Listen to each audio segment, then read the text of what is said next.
Yes, ayan na po talaga. Malapit nang matapos. May 2020, ito na po yung natapos nila. May mga bintana na at pader. Mabilis lang talaga dito ang paggawa nila, kaya tanushimi or excited na kami sa aming coffee shop.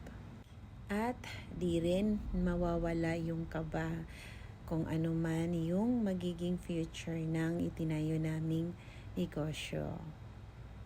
Marami na kaming sinakripisyo dito sa itinayo namin, kahit na itong taon na to ay pandemic, pero wala na kaming magagawa kasi nakaplano na, kaya patuloy pa rin yung papagawa nitong coffee shop. Kahit anong negosyo naman or kung anong ginagawa natin, kahit hindi natin alam kung anong maging future nito, basta't na-start na nating gawin, patuloy pa rin tayo, di po ba? So, ayan po. Balik tayo dito sa pinapagawa. Ito po yung first floor. At ito naman po ay sa labas. Parang tinatabunan nila ng papel ba yan para siguro sa winter at summer season bago sila maglagay ng final walling. So, ayan, makikita nyo yung bahay namin sa likod. Kahit na natabunan na siya ng coffee shop na ipinatayo namin, okay lang po. Hindi na siya nasisinaga ng araw, pero daijobo or okay lang kasi may maliit pa naman kaming bintana sa gilid. So, okay lang. Ito po yung daan patungo sa coffee shop at sa bahay namin. So, ganyan lang po. Ang liit lang po ng space. Makikita natin yung bintana ng bahay namin. Yan po yung living room namin na hindi na naaarawan. At ito po yung liit na daan kung saan ako pupunta sa shop at sa bahay namin. So, dito naman po makikita nyo na kinukuha ko yung mga tiles or iranay na mga kahoy na hindi na po kailangan ng mga carpenters. So, ang gagawin ko po dito ay isi-save ko para i-DIY kasi mahilig kami ng asawa ko sa DIY. Itatapon naman lang din nila yan. So, kukunin na natin. Ang gaganda pa kasi nung mga tiles na nakuha ko at pati na rin yung mga kahoy, kaya masaya po ako niyan nung kinukuha ko itong tiles at mga kahoy na to. Sayang din at mapapakinabangan pa naman ang mga ito. So, kunin na natin.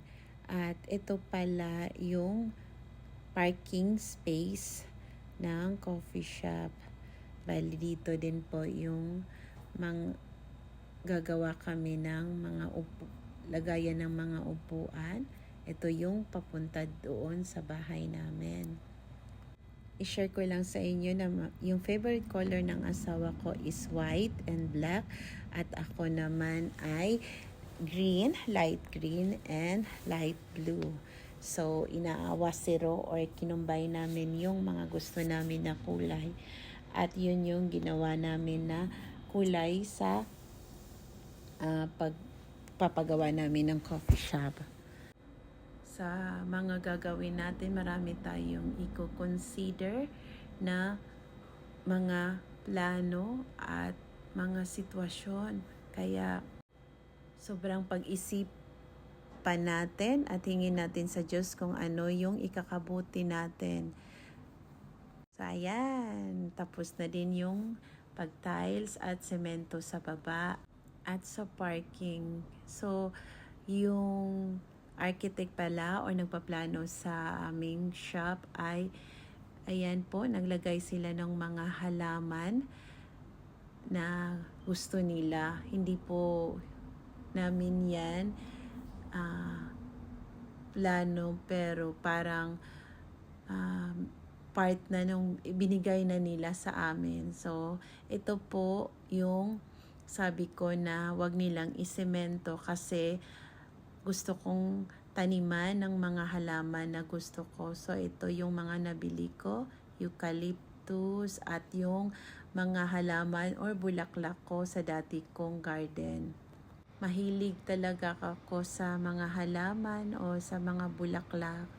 Basta po may mga tanim, masaya po ako kasi para sa akin kahit anong ganda nung tatimuno or ng building or ng bahay, pag wala po itong mga halaman or mga tanim, bulaklak, ay para sa mga mata ko po ay hindi po iyan maganda. Share ko lang po. At ito po yung ivy na nabili ko. So, ito po yung mga arrangement na ginawa ko. So, nilagyan ko din ng touch ng succulents at mga bato para may something na kakaiba sa mga halaman na inarrange ko. Maraming salamat po sa inyong panonood. Nawa po ay mag-subscribe kayo at mag-like sa aking channel. God bless po sa ating lahat at lagi po nating tatandaan na pag meron tayong paniniwala sa Panginoon, tiyaga at sipag, makakaraos din po tayo or mabibigay po sa atin yung mga ninanais natin sa ating buhay. Thank you po sa lahat. God bless.